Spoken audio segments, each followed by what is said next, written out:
Bet horse racing on DRF Bets. We'll match your first deposit of $200. Get free expert picks and past performances, plus weekly cash back.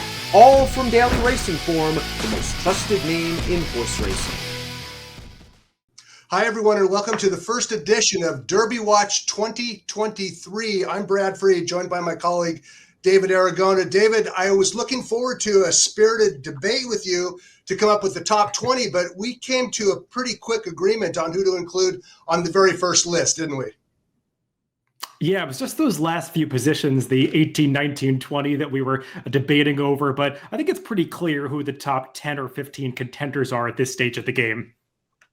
I think up until last weekend, a lot of us expected that Forte would be the early favorite, but that all changed last weekend when Arabian Night splashed his way to victory in the Southwest Stakes. How difficult was it for you? And you're going to be the guy who makes the odds for Daily Racing Form, our Derby Watch odds anyway.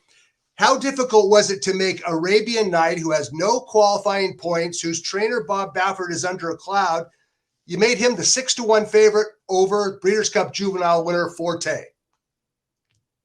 Well, coming up with this initial line, I was really stuck on those two. I didn't want to go lower than 6-1 for the early morning line favorite, given how far out we are from the Kentucky Derby. I wanted to be pretty conservative with this early line, which is why you see a lot of big prices in this top 20. But I wanted to lean towards the recency of Arabian Night. It just felt like he really captured a lot of hype in that Southwest performance. I know that fans were talking about comparisons to American Pharoah, and we'll talk about that race in just a little bit and whether those comparisons are legitimate. But I did want to give the edge to some horses who have recency, because there's always some uncertainty around whether horses who had strong 2-year-old form are going to be able to translate that to their 3-year-old seasons.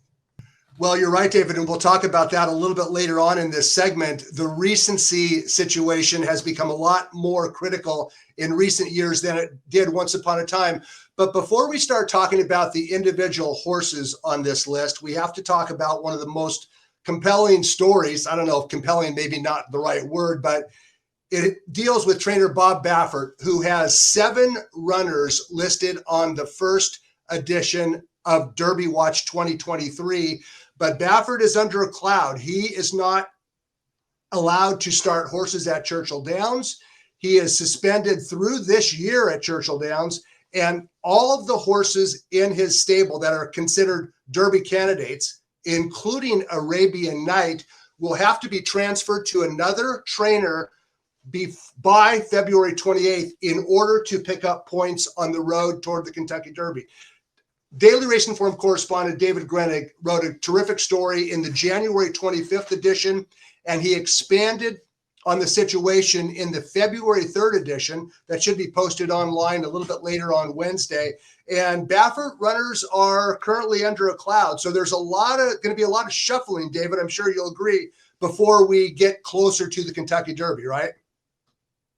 Yeah, I know before we started doing this, we had a little bit of a discussion about whether it was the right call or not to include the Bob Baffert runners on this top 20 list. And I think we quickly came to the decision that we have to assume that they are going to end up in the Derby, even under a different trainer's name. We obviously have last year's example of those Bob Baffert trainees running under Tim Yachteen's name, him doing the trading through the Triple Crown season. So I would assume that something similar will happen. They'll end up following the rules, even though they're going to probably fight it up in court until that moment. But I think we have to assume that these horses will be in the starting gate if they do earn the points for a different trainer.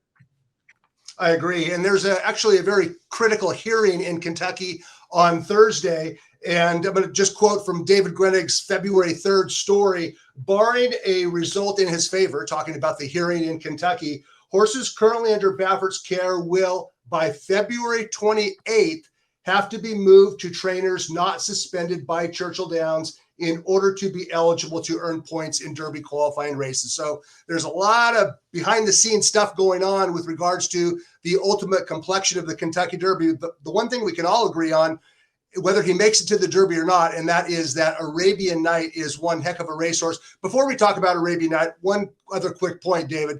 7 of the top 20 Derby Watch horses trained by Baffert, 4 by Brad Cox. And we've kind of seen the strength gravitate toward these powerhouse stables in recent years. We don't have too many, single horse trainers running in the Kentucky Derby anymore.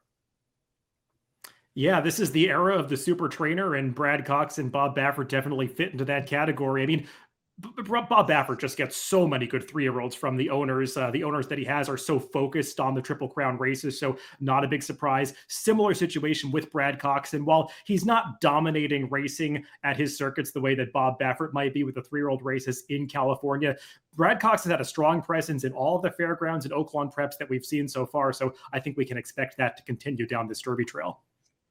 Well, I agree. So now let's talk about horses, and let's talk about Arabian Night. He was a one-start maiden winner going into the Southwest Stakes last weekend at Oaklawn Park. The track was wet. He had to ship again, and he was facing more seasoned horses. But as we take a look at the stretch run, David, I know that you're a fan of Arabian Night, so am I. Take us through the stretch run of the Southwest Stakes at Oaklawn. Yeah, it was evident in his debut at Keeneland that this was a horse of some exceptional ability, and I think he passed this next test as people would have hoped he would, handling the new challenges without major issue. He was able to fend off some early challenges. The early pace of this race was honest, but it was encouraging to see him finish up as strongly as he did. It's not like the pace completely held together, because you did see Red Route 1, who was also on this list, was able to close from the back of the pack to get up for second. So I think those are all positives for Arabian Night. But I saw Bob Baffert was already pumping the brakes a little bit about when we might see this horse next. It sounds like he's telegraphing maybe just one more start before the Kentucky Derby, and probably that would have to come, or surely that would have to come, for a different trainer. So he could be going into the Derby as a very lightly raced horse, but maybe that's not the biggest concern in this day and age. Well, compared to Taba last year, Arabian Night would be a seasoned veteran. Taba went into the Kentucky Derby last year, second betting choice, in making only his third career start. Arabian Night, he'll have to start one more time, at least, in a points race for a different trainer, or a favorable court ruling for Baffert in order to earn points to get into the Kentucky Derby. I would maybe argue, David, that putting this much emphasis, and I'm guilty of it as well, on a race run in late January with regards to its relevance to the Kentucky Derby might be overstating it a little bit. The Southwest Stakes is not normally a race that you look at the winner and go, wow, there's the Derby horse. But things have changed in recent years, haven't it? Things really have changed, and I think you have to rely on the recency a little bit. And I made this odds line more as me trying to capture the public sentiment as I perceive it. It's not necessarily me assessing Arabian Night as having a better chance to win the Kentucky Derby than Forte, as hard as that is to determine at this stage of the game. But it does feel like there is a lot of hype being generated around Arabian Night, even a lot of it coming from the Bob Baffert stable, as they seem to really believe in this horse. So I'm trying to capture that by putting him at the top of this initial list, but I expect things to change a lot over the next few months. There's no doubt things will change. And as I mentioned earlier, I think we all kind of expected until last weekend that Forte would be the early favorite. That changed with Arabian Night's romp in the Southwest. But when you get right down to it, when you're starting off winter, talking about a race in spring, I think you kind of have to start with the Breeders' Cup Juvenile. And in fact, the top 6 finishers from the Breeders' Cup Juvenile: Forte, Cave Rock, National Treasure, Blazing Sevens, Curly Jack, and Verifine, are all on this list. I guess the question is, does a win or good placing in the Breeders' Cup Juvenile have carry as much gravity as you might think it would? We're going to take a look at a graphic of the recent Breeders' Cup Juvenile winners who went on to at least place in the Kentucky Derby. Chief's Crown, in the inaugural Breeders' Cup Juvenile, he won the race. He finished third in the Kentucky Derby the following year. Timber Country, Street Sense became the first Breeders' Cup Juvenile winner to win the Derby the following year. Nyquist did it 9 years later. And then Good Magic in 2017, he won the Breeders' Cup, finished second in the Kentucky Derby. Over the years, there have been 55 horses who finished first, second, or third in the Breeders' Cup Juvenile. 55 of those horses went on to contest the Kentucky Derby. Only 4 winners, 3 seconds, and 6 thirds. There were a couple other third-place finishers in the Breeders' Cup Juvenile: Spend a Buck back in '84 and Ali Sheba in '86, who went on to win the Kentucky Derby. So, you know, I mentioned earlier the Southwest Stakes maybe not that important a race as regards to the Triple Crown prep season. Maybe the Breeders' Cup, not so much anymore either. Would you agree with that or not, David?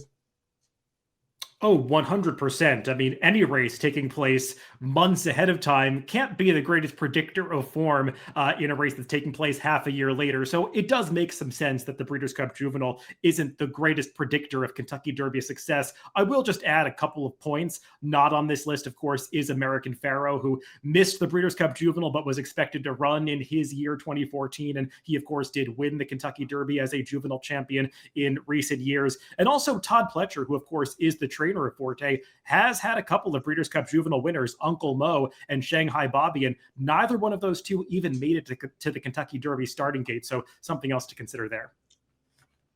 Well, at least we know this, that Forte is back on the work tab. He's pointing toward a comeback in the Fountain of Youth down at Gulfstream Park. In recent years, Medina Spirit, he only made one start as a 2-year-old.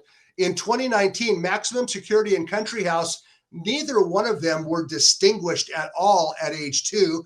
Justified did not make his career debut until February 18th, and Always Dreaming, the 2017 Kentucky Derby winner, he didn't win his maiden until his 3rd career start on January 25th. So you mentioned earlier, David, there's going to be a lot of change taking place over the next few weeks as we lead toward the Kentucky Derby. Before we wrap this up, let's talk about the only other real significant Kentucky Derby prep run last weekend, and it was the San Vicente Stakes. It was a 7-furlong sprint at Santa Anita, and the winner, having a meltdown, is headed to Saudi Arabia for the Saudi Derby. But let's take a look at the stretch run of the San Vicente. And David, take us through the stretch run and talk about the runner-up, Fauston.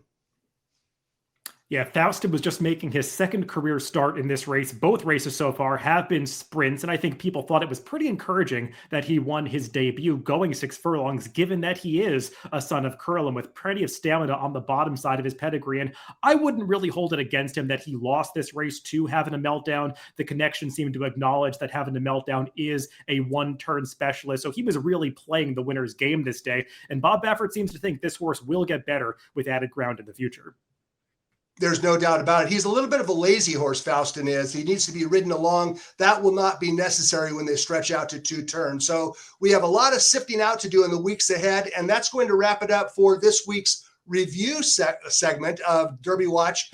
For David Aragona, I'm Brad Free. Make sure you click on the preview segment that we're going to record momentarily. I'm Brad Free for David, and we'll talk to you next time.